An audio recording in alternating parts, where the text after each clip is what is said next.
Bonjour à tous. Donc aujourd'hui, je suis dans les écrits sur ce cher monsieur Siziaziki. Et donc aujourd'hui, grâce à mes écrits et grâce à mon acuité, j'ai réussi à percevoir quelque chose dont je pense vous avoir déjà plus ou moins parlé, le fait que Sizia était un zèbre. La particularité de Sizia, pour reprendre ces mots, c'est que c'était un bouffeur de crâne. Pour faire simple, ce qui vous fait face, généralement, c'est une réalité, une nature, inconscient ou un inconscient. Le conscient et l'inconscient, vous ne le voyez pas. Et la grande force de Sizia, c'est qu'il était en mesure, de par le fait que c'était un zèbre, pour ceux qui ne savent pas c'est quoi un zèbre, c'est un homme qui va, en fonction de ce qui va lui faire face, avoir la présentation et la représentation adéquate. Il faut comprendre cette chose qui est fondamentale. Nous sommes face à un homme qui a été régi donc par un père natif des Balkans et une mère gréco-syrienne. Ce qui fait que vous retrouvez avec d'un côté, si je puis dire, un voyageur et de l'autre côté, un guerrier. Il faudra que j'étudie un tant soit peu la Syrie pour voir au niveau historique, quelles sont les influences qu'ont pu avoir l'histoire de ce pays sur la mer, mais qu'importe.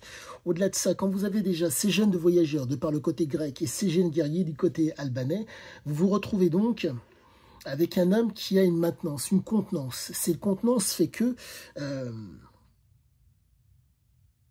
il a besoin de se projeter. Mais la particularité de ce cher Siziaziki, c'est qu'il est en mesure de se projeter en partant de rien. Il a été addict.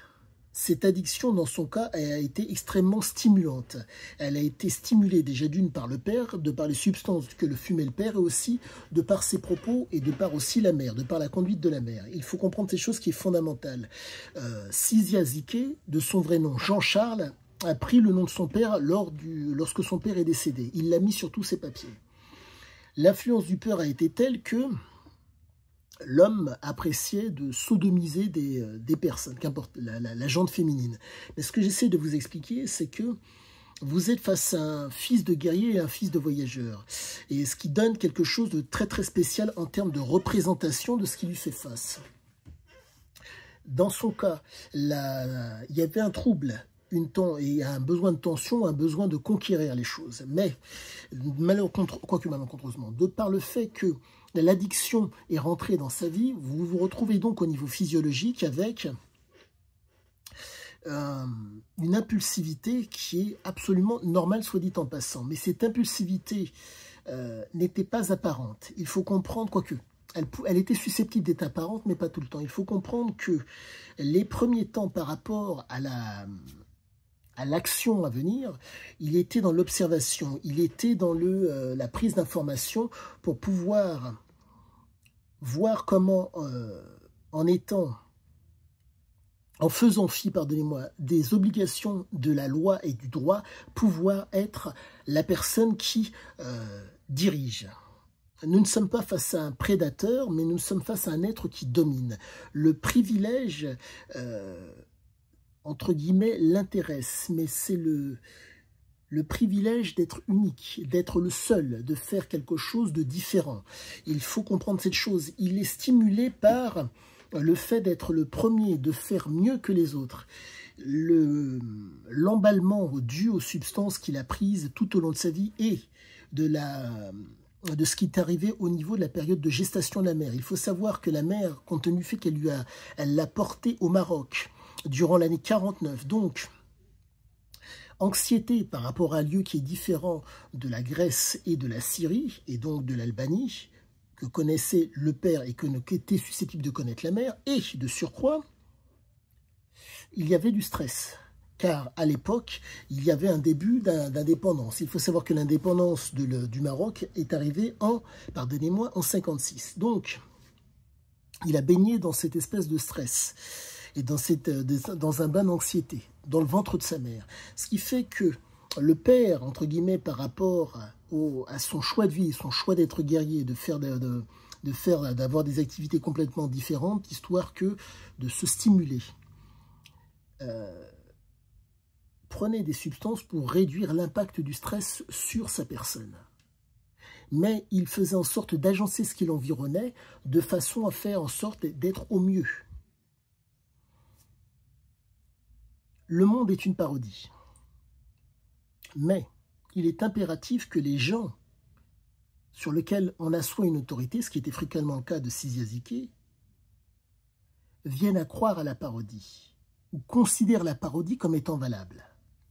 Le fait de mentir, le fait d'induire en erreur, le fait de tricher, le fait d'être de bonne foi, le fait d'être mauvaise foi, sont des éléments qualitatifs pour que la personne se projette avec vous, à tort ou à raison.